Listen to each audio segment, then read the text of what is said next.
Hi friends, मैं आकांक्षा Sharma ji with आकांक्षा में आपका स्वागत करती हूँ। फ्रेंड्स, आज बहुत अच्छी गुड न्यूज़ आई है। गुड न्यूज़ ये आई है कि 19 पोस्ट बढ़ चुकी हैं और कोई भी जो पुलिस वर्दी ऑफिसर बनना चाहते हैं, डीएसपी बनना चाहते हैं, तो उनके लिए भी खुशखबरी है कि उनके लिए जो एज है वो 1 वर्ष छूट दे दी गई है। 38 साल अगर आरक्षण में है तो 38 वर्ष तक आप इसको फॉर्म फिल कर सकते हैं। तो मेन ये है कि आपको ये लग रहा है कि 19 पोस्ट ही बढ़ी है, तो 19 अगर हम प्रीलिम्स में सिलेक्शन का बात करें तो 19 गुणे 15 होगा, मतलब 285 के लगभग पोस्ट, मतलब 285 के लगभग जो पद हैं, मतलब 285 लोग आप और मीन्स दे सकते हैं। 285 लोग और सिलेक्शन में आ जाएंगे मेंस देने के लिए। 285 कम नहीं होता है, इससे कट ऑफ पे भी फ़र्क आएगा। तो चलिए हम देख लेते हैं, 1 से 2 नंबर कट ऑफ में फ़र्क आ सकता है।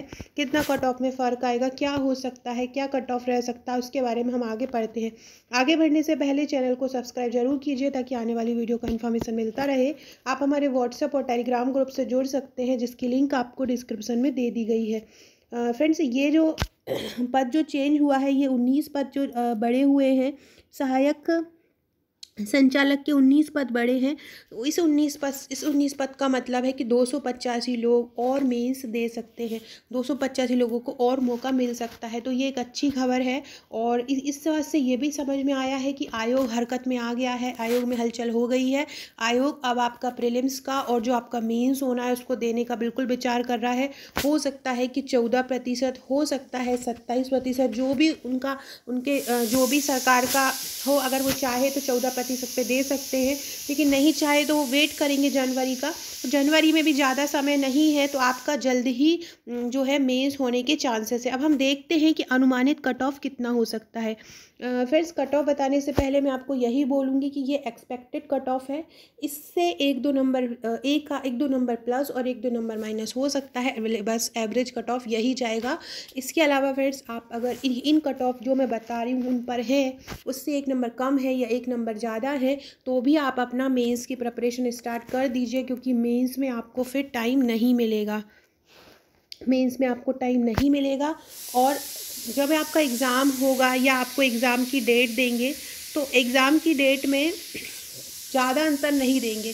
पिछली बार लास्ट टाइम प्रीलिम्स का एग्ज़ाम हुआ तो केवल 45 डेज़ दिए थे। इसी तरह मेंस में कर देंगे, क्योंकि कोई टारगेट नहीं रहेगा कि आपको कोई ऐसा टारगेट नहीं रहता है आयोग की तरफ से, ऐसा कोई बॉन्डेज नहीं रहता है कि इतना दिन उनको देना ही देना है, तो वो कम दिन भी दे सकते हैं। इसके लिए आपको अपनी तैयारी को बेस्ट करके रखना है।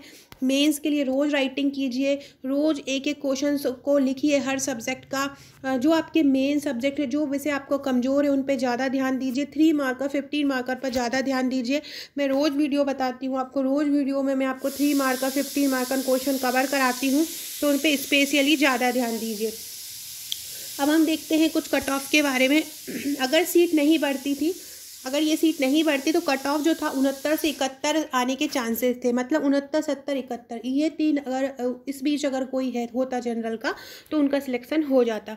लेकिन अगर अब जब सीट बढ़ गई है, तो मैंने बोला 1 से 2 नंबर का अंतर आएगा इसमें, तो 68 से 70 अगर इस बीच में है जनरल मेल, तो उनका सिलेक्शन हो सकता है। फीमेल का जो अभी जो था होने का, वो 64 से 66, ये जो हम कट ऑफ, अगर हम लास्ट ईयर का कट ऑफ देखें, लास्ट ईयर एग्ज़ाम्स के, तो उस बेस पे ये कट ऑफ बनाया गया है कि उस बेस पे मेल और फीमेल में कितना अंतर रहता है, मेल और फीमेल में, ओबीसी में, एससी एसटी में एवरेज हर साल उतना ही अंतर रहता है, तो उसी बेस पे कट ऑफ बनाया गया है। तो चूँकि अब सीट बढ़ गई है, तो 1-1 नंबर और कम हो जाएगा। तो फीमेल अगर 64 से 66 रहता है, तो ये 63 से 67 हो जाएगा।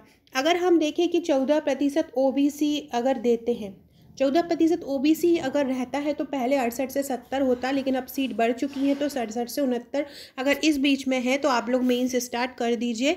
अगर 27% अगर है, 27% अगर होता है, तो 66 से 67 कट ऑफ रहता पहले, लेकिन अब जब सीट बढ़ गई है तो 64 से 65 होता। इसके अलावा फ्रेंड्स, अगर आप फीमेल हैं तो इसमें से 2-2 नंबर कम कर लीजिए, 2 या 3 नंबर, तो आपका जैसे कि 66 है, तो अगर आप 63 से 65 है फीमेल ओबीसी की, तो आपके होने के चांसेस हैं। इसी प्रकार एससी मेल में है तो 62 से 65, फीमेल में है तो 60 से 62, एसटी मेल में है तो 60 से 62, फीमेल में है तो 59 से 60। ये अगर आप कट ऑफ के बीच में है, या इनसे 1 नंबर प्लस में है, या इनसे 1 नंबर माइनस में है, तो आप लोग अपनी तैयारी स्टार्ट कर दीजिए, क्योंकि आपको समय नहीं मिलेगा। क्योंकि जिन लोगों को इस बार सिलेक्शन लेना है, जिन लोगों को इस बार अधिकारी बनना है, जिनके सपने उनको पूरे करने हैं, वो ज़ोर तोड़ से लगे हुए हैं, टेस्ट दे रहे हैं। जीके वित्त आकांक्षा टेस्ट ग्रुप जो मेंस का है, उसमें जब टेस्ट चलते हैं तो बहुत से ऐसे लोग हैं जो 100+ नंबर लेके आते हैं टॉपिक वाइज टेस्ट में और बहुत अच्छा टेस्ट करते हैं।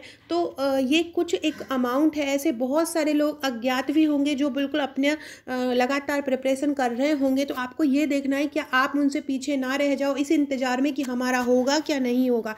ये इंतज़ार आपको नहीं करना है, आपको बस अपनी पढ़ाई करना है। अगर आप हमारे नोट्स लेना चाहते हैं प्रश्नोत्तर श्रृंखला में, तो आप मुझसे इसकी व्हाट्सएप ग्रुप में लिंक ले सकते हैं। व्हाट्सएप ग्रुप में उससे चर्चा कर सकते हैं। रोज़ मैं अपने ग्रुप में आंसर राइटिंग देती हूँ, आपको नए नए आंसर देती हूँ, घुमा फिरा के आंसर कैसे पूछे जाते हैं उनके आंसर प्रोवाइड करती हूँ, ताकि आप इतने ज़्यादा प्रिपेयर हो जाएँ कि आपको कैसा भी क्वेश्चन आए और आप उसके आंसर लिख पाएँ। तो आप अगर हमारे व्हाट्सएप ग्रुप से जुड़ना चाहते हैं, नोट्स लेना चाहते हैं, तो आप मेरे को व्हाट्सएप कर सकते हैं। व्हाट्सएप नंबर और व्हाट्सएप ग्रुप की डिटेल नीचे दी गई है, आप उससे जुड़ सकते हैं। 6260190944 मेरा नंबर है। इसके अलावा आप चैनल को सब्सक्राइब जरूर करके रखिएगा और तैयारी को बेहतर करने के लिए रोज़ आंसर राइटिंग कीजिए, रोज़ पढ़ाई कीजिए। आयोग हलचल में है, कभी भी आपका रिजल्ट जारी कर सकता है। Okay friends, thank you.